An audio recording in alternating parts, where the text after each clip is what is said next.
And I gotta get to the point where I don't need validation from people to do what's right because it's according to my values. You don't give so people will see you. Jesus isn't saying that you have to write your checks in a closet and put it in the mail and no one can ever know, and don't get your tax exempt status when you give. Jesus is saying, if that is your reason, then that will be your reward. Your reason determines your reward. Well, I feel like preaching that. And if the reason I'm doing it is to be seen, then that's my reward. So if they see me, and if they say that I did it good, then that's my reward. But if I have a deeper reason, then I have a greater reward. And here's a game changer for me. I have this like Sunday school way that I see the Bible sometimes that messes me up because like I imagine stuff like when it says your reward in heaven or your reward from your Father. I always used to picture like a corner of heaven where there was like pots of gold. It was like more like Lucky Charms and leprechauns than the Bible, but it was like these big rewards in heaven, treasures in heaven. But you know, I'm probably not gonna need gold in heaven because up there it's called gravel. You see what I'm saying? Like there's not a value, a monetary value. It's like V-Bucks in heaven. So it's not gonna really buy anything. But now I'm realizing that this is not a passage about, hey man, give. And then when you get to heaven, it's gonna be like, you know, your Uber is gonna be a Maybach. It's not about getting this reward in another place. It's about getting it from another place. Then your Father, this was the key to unlocking the scripture for me. It said, he sees what is done in secret. That used to scare me. Oh, God is watching me all the time. But now I see that it means he's keeping score. And that means nobody else gets to. And when I live that way, there is a certain validation that only comes from him and living according to the values that he's given to me, and the world can't give that. And when I'm not living in alignment with that, then I get the car, and the car is my reward. And when the smell of the car is gone, then so is the thrill of owning it. If I do it for people, then I have to get it from people. One scripture I like to think about when I'm having a pity party is one time when Paul was talking about preaching the gospel. And in certain situations, Paul would say, don't pay me. I don't want any money from you. I want something from God. And he wasn't always doing that, but when he explained it to the church at Corinth in 1 Corinthians 9, he goes, hey, I got nothing to brag about. I preach because I'm compelled. In other words, God called me to do this, so I almost have to do it. But if I do it out of obligation, then it's just a discharge. But if I do it like it's a privilege, then it's a reward. So the revelation for me was that my reason determines my reward. So if I'm doing this for you, then you hold my reward.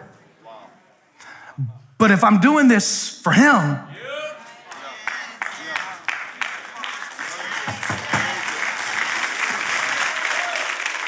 it applies in every area of life. It applies to giving, okay? Jesus said this, he said, I didn't come to abolish the law, I came to fulfill it. That's what he means by the game changer. I didn't come to play the game a little better, keep the law a little better, like put more on top of it. I came to change the reason that you do it. So one of those things is giving. In the Old Testament, you would see an obligatory system of giving where I bring the tithe because I have to, or else I'm under a curse. And so I bring God the first fruits of my produce and the first fruits of all of my increase because I have to. It is obligation oriented. That's how most of us live. But grace changes the game. Jesus said, I didn't come to abolish it, but to fulfill it. In other words, I came to give you a different reason. Now it's not that I'm doing it because I've got to. I'm doing it because of the grace of God. Am I saying this right, Lord? It's a shift in perspective. And sometimes you keep doing the same things, but you find a deeper reason to do it. And then you find meaning in your life. But if you're not careful, you run around all your life changing the things that you do, but you find no meaning in the things. Because as long as you have shallow reasons, you get empty victories. But when your reason gets deeper, when you start saying, you know what, I'm giving to God, I'm serving God, not because I have to, or not because people might notice, or not because I'm gonna go to hell if I don't, but just He's been good to me. Just because I know that my Redeemer lives. That's why.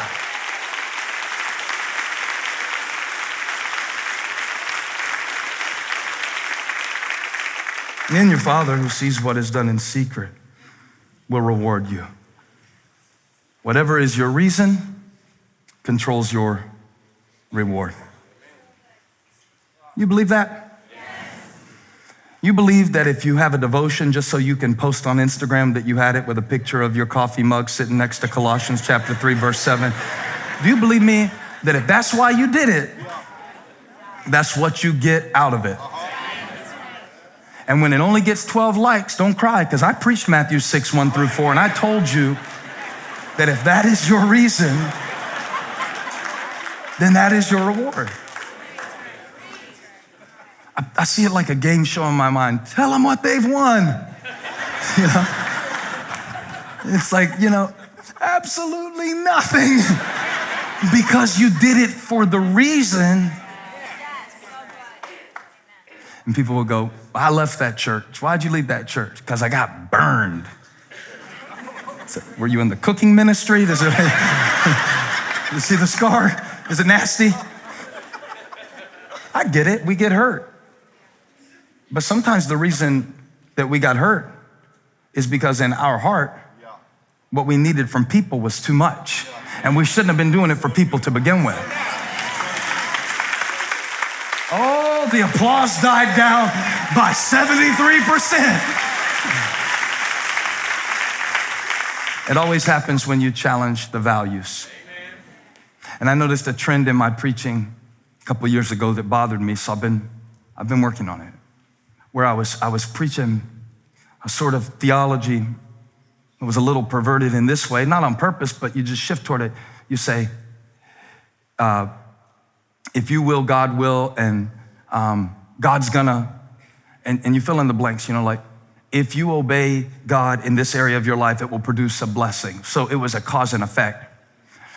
What I'm coming to understand is, while that's true on the surface, the real blessing is built into the process. The real blessing is built in. When he says, don't let your left hand know what your right hand is doing when you give, that means that it ought to be so automatic because you've operated out of your values to the point like these guitar players. Is there a guitar anywhere around here? When they play, there's got to be one, right, LJ? When they play, they don't have to think about, I would play Y'all Talk Dirty to Me by Poison, but that's not appropriate for church. That's the first song I learned, though. That's what I think about when I see electric guitar. They do this with the right hand and this with the left hand.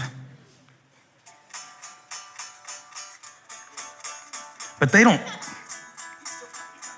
See, these hands, if I've done that enough, this hand is going, and this hand is going, and the left hand,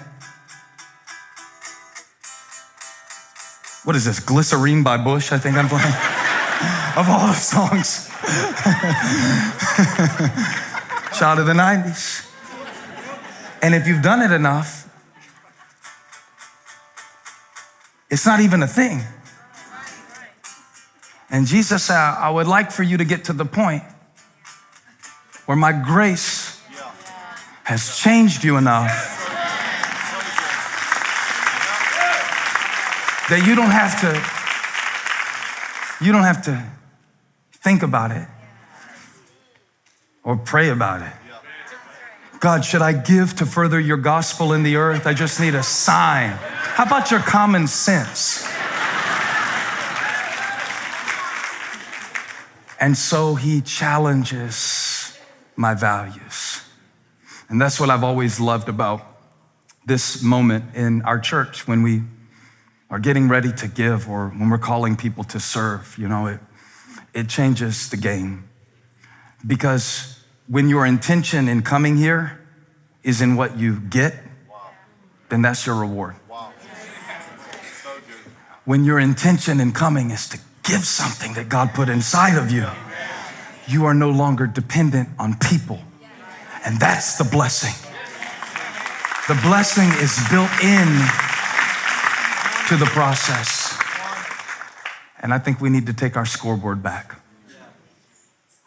I think we've adopted the world's values in some ways that have caused us to win some victories that are empty. Then your Father who sees what is done in secret, he will reward you. Not with pots of gold in heaven, not with V-Bucks and cookies, digital cookies, cookies made of pixels, compliments from people, and empty status that can be here one day and gone the next. When you have crappy values, you will never have lasting joy. And popularity is a crappy value. That's in the Greek, crappy values. And position is a crappy value. I'm gonna work my way up. Excavation before elevation. Pleasure is a crappy value. It's a great byproduct. It's not bad to feel good and enjoy stuff, but when that's the goal of the game, it's a terrible value. And when my values are shallow, my victories are empty. So I want God to run my scoreboard. How about you? I need that. Come on, I need that. It's too stressful. It's too stressful. Life is too stressful, and too many people have too many different opinions, and there's too much to keep up with, and I can't do it anymore. So I want my Father who sees what is done in secret to keep score for me. And I want him to make the decision. Was that good? Am I a good dad today? Because I certainly can't ask my kids what they think about that. I can't, because what I will need to do to be a good parent in some seasons will mean sometimes that I am not popular. But if I'm parenting according to purpose, if I'm living according to purpose, I don't have to consult all these other sources. Say this out loud. God is my source, and he is my reward. God is my source, and he is my reward. God is my source, and he is my reward. Now clap your hands if you want to live that way. Hey, thanks for stopping by my YouTube channel. I hope you were blessed today. If you were, share this with somebody. Like and subscribe and leave me a comment. Let me know where you're watching from, what we can pray for you about. Hope to see you back here again really soon.